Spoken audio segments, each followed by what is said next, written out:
Het belangrijkste nieuws van Curaçao in het Nederlands. Extra Journaal.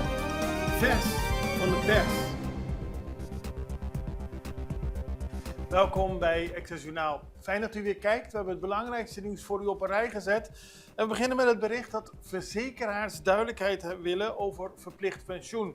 Dat werd gisteren duidelijk. De verzekeringssector op Curaçao wil duidelijkheid over het wetsvoorstel om te komen tot een verplichte algemene pensioenregeling van private aard. Het is een wetsvoorstel, dat weet u, dat is met succes door het parlement van Curaçao aangenomen. Maar wetgeving geldt pas als ze daadwerkelijk in een staatsblad, in dit geval de Curaçaose Courant, is gepubliceerd. Dat is nog niet gebeurd en tijdens een informatiesessie met de directie van de Centrale Bank van Curaçao en Sint Maarten werd duidelijk dat er binnen de verzekeringssector op ons eiland sprake is van enige onzekerheid. Men wil dat er rekening wordt gehouden met de aanbevelingen die zijn gedaan. Maar ja, de wet is nog niet gepubliceerd, dus het is niet helemaal duidelijk of er iets met de aanbevelingen van de verzekeringssector zijn gedaan. Dus dat is een van de punten waar volgens de centrale bank in ieder geval aan gewerkt moet worden. En de centrale bank presenteerde gisteren haar strategisch plan. Daarbij kwam ook die duidelijkheid over die verzekeringssector. De Centrale Bank van Curaçao en Sint Maarten presenteerde het strategisch plan 2026-2028. En volgens de bank wordt in het plan voortgebouwd op belangrijke mijlpalen die in de afgelopen jaren zijn gerealiseerd. Zoals de oplevering van macro-economische modellen voor Curaçao en Sint Maarten. Ook is er meer gefocuste op risicogebaseerde en indringende aanpak voor het uitvoeren van toezicht uitgerold. Met andere woorden, toezicht is belangrijk. Ook de economische modellen moeten worden gevolgd en verder gefine-tuned. En op die manier werkt de centrale bank, gedreven door innovatie en gericht op vertrouwen, toe naar een toekomst waarin innovatie wordt omarmd, duurzaamheid is verankerd en vertrouwen verder wordt versterkt. Premier Pisas is aanwezig bij Caribisch overleg. Zoals u wellicht weet is er de 50ste reguliere vergadering van de conferentie van regeringsleiders van de CARICOM. Deze vindt van 24 tot en met 27 februari plaats. En opmerkelijk is dat de Amerikaanse minister van Buitenlandse Zaken Marco Rubio overleg zal voeren met de Caribische leiders. En dat gebeurt in St. Kitts en Nevis. Rubio zal spreken over regionale veiligheid en inspanningen om migratie en drugshandel te bestrijden. En Pik Pisas is namens Curaçao als minister daarbij aanwezig. Politie op zoek naar wapens. Ja, er verschenen heel veel beelden gisteren op sociale media van politie-eenheden, waaronder het arrestatieteam en de luchtpolitie, die verschillende gerechtelijke invallen hebben uitgevoerd. Ze waren op zoek naar zware wapens. En het gaat om een video die op sociale media te zien was, waarbij mensen met wapens te zien waren. De video verwees naar 2 gangs. De politie is daarop gaan onderzoeken en dat gebeurde met meerdere gerechtelijke invallen in Buena Vista. Verschillende woningen zijn doorzocht en ook is in Mondi gezocht om te zoeken naar zware wapens, maar het is niet bekend of de politie iets van belang voor het onderzoek heeft aangetroffen. Vluchten blijven toenemen. Tijdens het interparlementair koninkrijksoverleg dat vorige week werd gehouden, hebben de landen binnen het koninkrijk gesproken over de stand van de interconnectiviteit binnen het koninkrijk. Daarbij kwam naar voren dat slechts 5% van de vluchten die vertrekken van Aruba naar Bonaire, Curaçao en Sint Maarten gaat. Er wordt nog steeds gevlogen binnen de eilanden. De hoge kosten, de prijzen zijn hoog, maar er is nog steeds sprake van interconnectiviteit. Maar volgens het IPCO kan daar verbetering in beginnen. Het is een onderwerp waar vaker over gesproken wordt en ook de hoge kosten voor het vliegen tussen de eilanden. Daar moet volgens de parlementariërs van Curaçao, Aruba, Sint Maarten en Nederland meer aandacht aan worden besteed. Vergrijzing verdient alle aandacht. Politiek leider van de MAN-PIN, Giselle McWilliam, heeft tijdens de bijeenkomst van de IPCO, maar ook tijdens de tripartietvergadering, die nu wordt gehouden tussen de parlementen van Curaçao, Aruba en Sint Maarten, haar grote zorgen geuit over de snelle toename van de vergrijzing binnen het Koninkrijk der Nederlanden, maar vooral voor de financiële en sociale gevolgen die dit met zich meebrengt. Volgens McWilliam geven de cijfers een duidelijk beeld. Het aantal mensen dat zorg nodig zal hebben, zal drastisch toenemen, terwijl de actieve beroepsbevolking juist afneemt. En dat betekent dat er in de toekomst minder mensen zullen zijn die een steeds grotere verantwoordelijkheid moeten dragen voor de zorg van een groeiende groep ouderen. Daar moeten de landen in het Koninkrijk beter op inspelen, aldus McWilliam. Start van digitaliseringsproject. Gisteren is het Nationaal Archief Curaçao de plaats geweest waar een officiële kick-off werd gehouden van het project Digitalisering Koloniaal Archief. Het project is een van de grootste initiatieven die voortvloeien uit de middelen die het Koninkrijk der Nederland beschikbaar heeft gesteld naar aanleiding van excuses voor het slavernijverleden. En de ondertekening voor dit project vond plaats door de minister van Bestuur, Planning en Dienstverlening. Dat is nog Charles ten Hato. Ik zeg nog omdat hij ook minister van Justitie is en deze twee ministeries combineert sinds het vertrek van Kimberly Louyantai als minister van BPD. Hij ondertekende samen met de directeur van het Nationaal Archief, Max Skriwanek, en de waarnemend secretaris-generaal van het BPD, mevrouw Nadia Nercisio. En het project maakt deel uit van de interministeriële actieagenda Herdenking, Erkenning en Herstel. En het is 579 strekkende meter archiefmateriaal dat er bij het Nationaal Archief ligt. In totaal zullen meer dan 2,6 miljoen scans worden vervaardigd. Dus het is een enorm project, de digitalisering van het koloniaal archief. En daar zullen we later nog zeker meer over horen. En ook wat er allemaal uitkomt en hoe dat verder bekeken kan worden voor de mensen die daar geïnteresseerd in zijn. Wij gaan even naar een break. We zijn zo terug bij u. Extra in Nederland. Van Amsterdam tot Arnhem, van Groningen tot Maastricht, Extra is erbij. Volg Extra Digitaal en blijf op de hoogte van de belangrijkste ontwikkelingen in Nederland. Extra Digitaal is te zien op verschillende platforms en kanalen zoals WhatsApp, YouTube, Facebook, Instagram en ook TikTok. Wilt u ons op de hoogte brengen van een evenement of iets doorgeven? Neem contact op via WhatsApp, e-mail, Facebook of bel gewoon 06 1364 2945. Volg of abonneer je op Extra Digitaal. Klik aan en volg ons.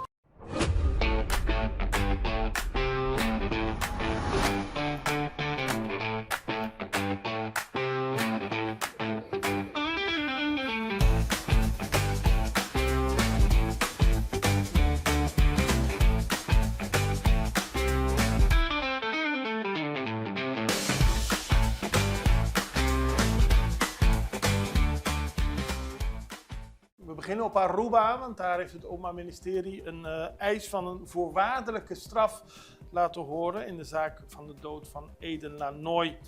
Die is op 9 februari 2025 op jonge leeftijd omgekomen. Politieagenten die hebben 20 keer geschoten op zijn auto nadat hij een stopteken negeerde en uiteindelijk met zijn auto in een doodlopende weg terecht kwam. Volgens het Openbaar Ministerie moeten de 2 agenten die voor de rechter verschenen een voorwaardelijke gevangenisstraf krijgen van 12 maanden en een werkstraf van 180 uur. En volgens het OM is er namelijk geen sprake geweest van een noodweersituatie. Op basis van de beschikbare beelden concludeert het Openbaar Ministerie dat de agenten door herhaaldelijk gericht op de auto te schieten bewust het risico hebben genomen dat de bestuurder dodelijk zou worden getroffen. Daarmee is volgens het OM sprake van het medeplegen van doodslag, ook al was er geen opzet om te doden. Familieleden hebben teleurgesteld gereageerd op de voorwaardelijke straf en de taakstraf, want ze vinden dat de agenten daadwerkelijk achter de tralies moeten komen. Oh ja, en de rechter moet nog uitspraak doen natuurlijk in deze zaak en dat doet hij op 2 april. Veel lof voor Dick Advocaat. Gisteren werd bekend dat de bondscoach van Curaçao niet langer bondscoach van Curaçao is. Zijn dochter is ziek en hij wil dat ziekteproces zo goed mogelijk doormaken met haar, bij haar zijn. En daarom is hij geen bondscoach van Curaçao meer. Dat betekent dat hij bij de trip naar Australië volgende maand niet aanwezig zal zijn. En ook niet tijdens het WK in Amerika, Mexico en Canada. En de spelers van het Curaçaose nationale team vinden het jammer dat Dick Advocaat er niet bij zou zijn.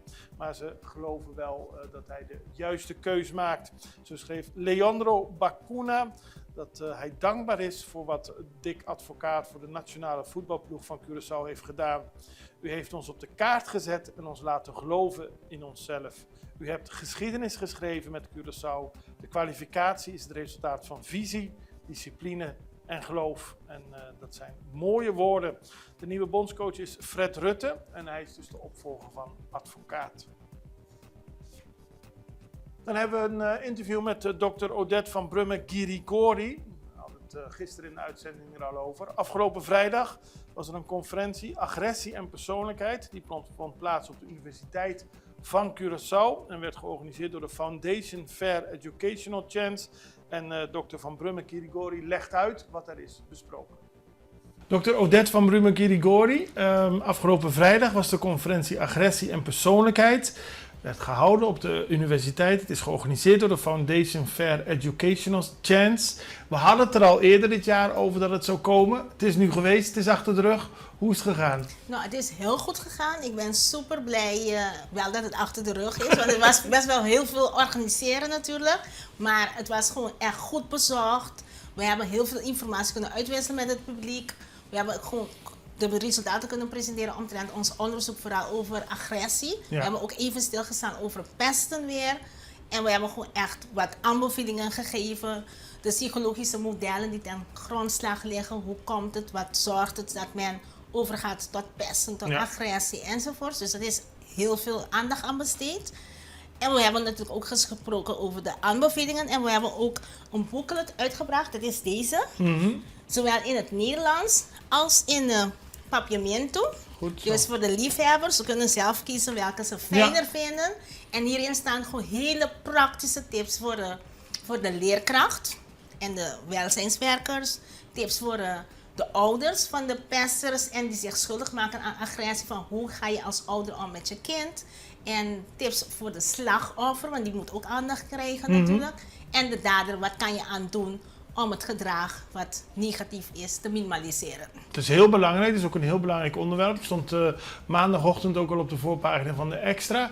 Er is een onderzoek geweest en er blijkt dat agressief gedrag, pesten, vaker voorkomt bij funderend onderwijs. Ja, klopt. Wat wij vonden is dat de jongens maken zich vaker schuldig aan agressief gedrag. Mm-hmm. En als we kijken naar de slachtoffers is 37,5% van de jongens binnen het funderend onderwijs slachtoffer van en 36% van de meisjes. Dus dat is meer dan 1 op de 3 kinderen worden geconfronteerd met agressief gedrag. En dan kan je wel zeggen van ja, dat hadden we vroeger ook, dat valt mee. Dat zeggen mensen snel, hè? Ja, maar dat kan je niet bepalen voor de slachtoffer. En los daarvan, het geeft een zeer onveilig gevoel. En je schoolplezier neemt af, wat weer gevolgen heeft voor je schoolprestaties. En de leerlingen die te maken krijgen met agressief gedrag, die zeg maar gepest, geduwd, geslagen worden, die vertonen soms ook weer zelf datzelfde gedrag. Ja, klopt. Dat noemen wij de victim bully cycle. Dus wat je gaat doen is om jezelf te verdedigen en om proactief te zijn. Voordat jij slachtoffer wordt, ga jij een ander pijn doen, pesten, aanvallen enzovoort. Het is wel erg, hè? Klopt. Ben je geschrokken van de cijfers? Ja, ik ben wel geschrokken, want ik heb wel heel veel signalen gekregen van kinderen die ik ook op mijn praktijk komen. Maar ik had niet verwacht dat het gewoon zoveel kinderen waren die slachtoffer zijn van agressie op scholen. En wat blijkt is, heel veel kinderen vertellen het ook niet aan de ouders. Nee. Of die vertellen dat niet meteen aan de leerkracht, omdat ze denken van ik wil geen snitch zijn. Dus wat gebeurt er? Ze lijden in, hoe zeg je dat, in stilte, waardoor het alleen maar erger wordt, de situatie. Je hebt deze conferentie gehad. Er zijn al mensen die willen een vervolg op deze conferentie. Je hebt een boekwerk uitgegeven in het Papiamento in het Nederlands, zodat de scholen daarmee aan de slag kunnen. Wat moet er nog meer gebeuren? Ja, nu denk ik van wat belangrijk is dat ze echt met het boeklet aan de slag gaan. Want in de boeklet staat hele concrete adviezen en tips wat je direct kan toepassen. En ik denk van als iedereen, want het is echt verdeeld in 5 groepen. Als iedereen hun deel doet, dan denk ik dat we echt al verschil gaan zien. Want er zijn ook adviezen natuurlijk qua beleid. Hè? Ja. We beginnen wel met, het valt in staat met beleid van de scholen. Dat moet in orde, dat is nog niet zo. Beleid over hoe handelt de docent. Beleid over hoe moet de moeder reageren of de vader als hun kind schuldig maakt. hoe moet je omgaan met de slachtoffer. En er zit ook in een boekje zo'n spanningsthermometer, dat je ook heel makkelijk in gesprek kan gaan met het kind. Van hoe voel je? Welke kleur ben je nu qua thermometer? Ik vind het hartstikke goed en Ja. ik vind het ook mooi dat je er aandacht aan besteedt. Ik hoop dat het nog verder opgepakt wordt en we houden het gewoon verder in de gaten wat er nog gaat Ja. gebeuren. Dankjewel voor de uitnodiging nogmaals. Graag gedaan. Dan gaan we nog naar internationaal nieuws. Beschadigde winkels en uitgebrande auto's ziet u op dit beeld. Die staan langs de straten van Puerto Vallarta. Dat gebeurde een dag nadat leden van de Mexicaanse Jalisco New Generation kartel een golf van geweld ontketenen na de dood van hun kartelbaas. En die werd vermoord samen met andere kartelleden.